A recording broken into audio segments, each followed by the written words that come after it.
Imagine a time when one civilization stood as a beacon of power, wealth, and innovation, its influence stretching across the known world. This wasn't a myth or a legend. This was the new kingdom of Egypt, a golden age when pharaohs were not just kings, but living gods, and Egypt was the undisputed superpower of its time. Today, we read journeying back 3,500 years to uncover how Egypt built an empire that would shape history forever. Our story begins around 1550 BCE. Egypt had just emerged from a period of foreign rule under the Hyksos. This experience left a deep mark on the Egyptian psyche. They were determined to never be vulnerable again. And so, a new dynasty of warrior pharaohs rose to power, filled with a burning ambition to expand, to conquer, and to secure their borders for all time. The first of these great pharaohs was Ahmose I, who drove out the Hyksos and reunited Egypt. But it was his successors, like Thutmose I, who truly began the age of empire. Thutmose I was a military genius. He didn't just push Egypt's borders, he shattered them. He led his armies south into Nubia, a land rich in gold, securing a vital source of wealth that would fund the empire's ambitions for centuries. Then, he turned his sights northeast, marching his troops all the way to the Euphrates River in Mesopotamia, a feat unheard of for a pharaoh. He set up a victory stele, a stone monument, declaring to the world that Egypt had arrived. This was a new kind of warfare for Egypt. Before, their military was largely defensive. Now, they developed a professional, standing army.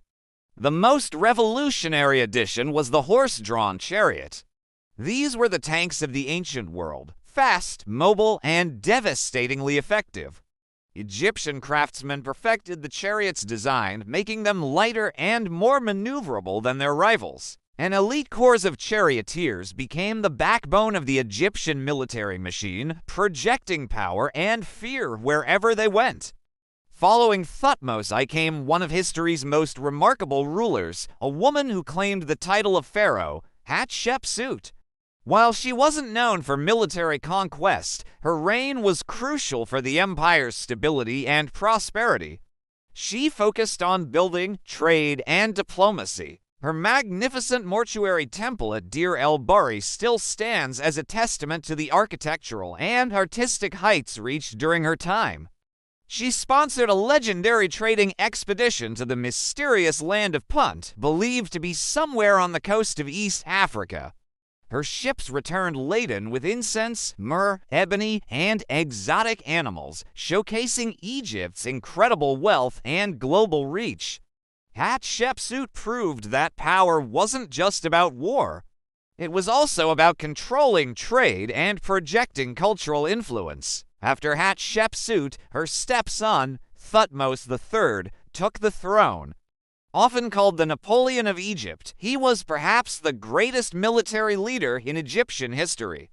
For 20 years, he launched campaign after campaign into the Near East, solidifying Egypt's control over the Levant, a region we now know as Syria, Lebanon, and Israel.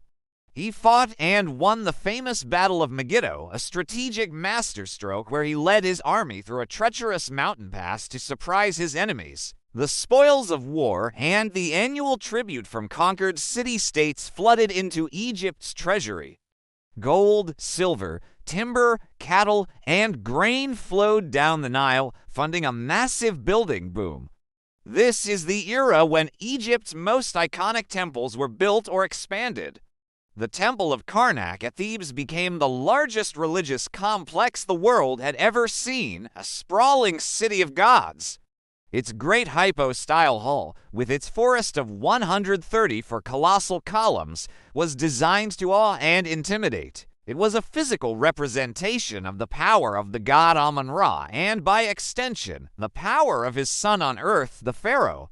The wealth of the empire was poured into honoring the gods, who in turn were believed to grant Egypt its victories and prosperity.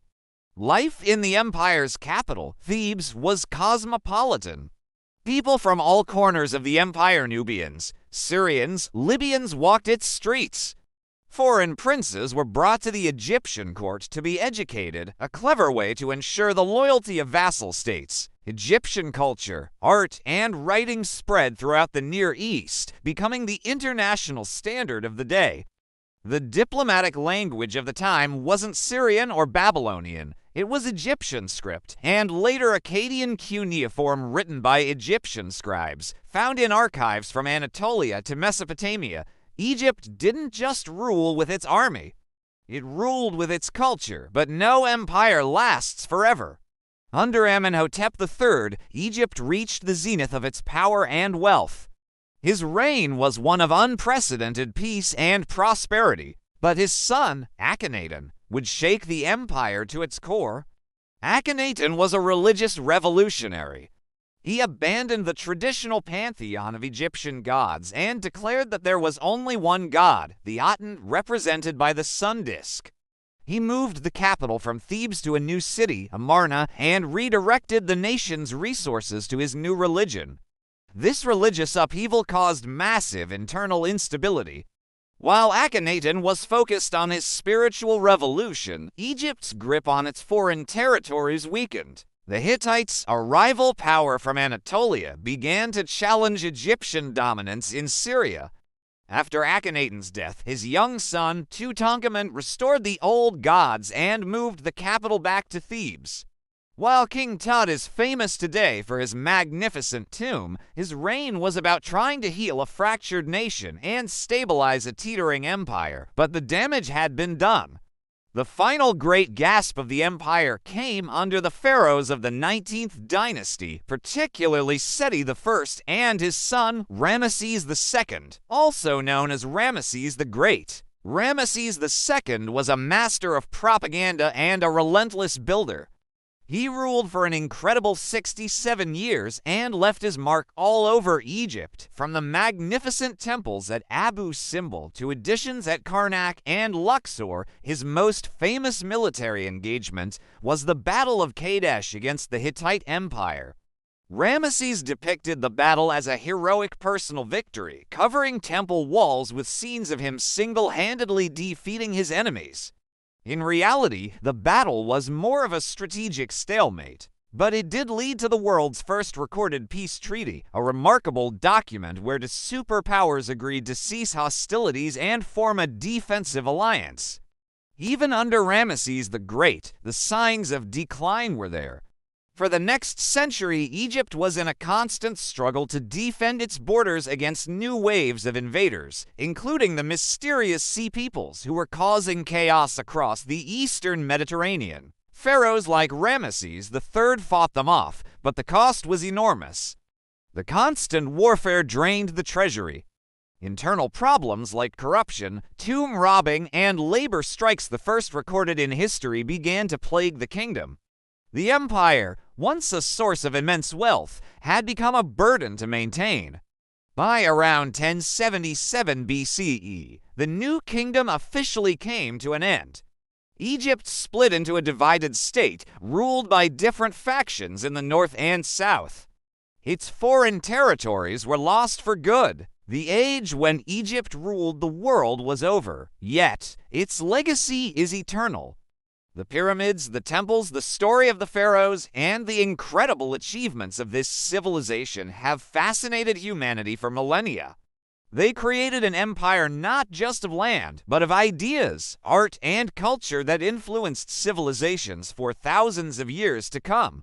The golden age of the New Kingdom is a powerful reminder of how a nation, through ambition, innovation, and sheer force of will, can rise to dominate its world. Thanks so much for joining me on this journey back in time.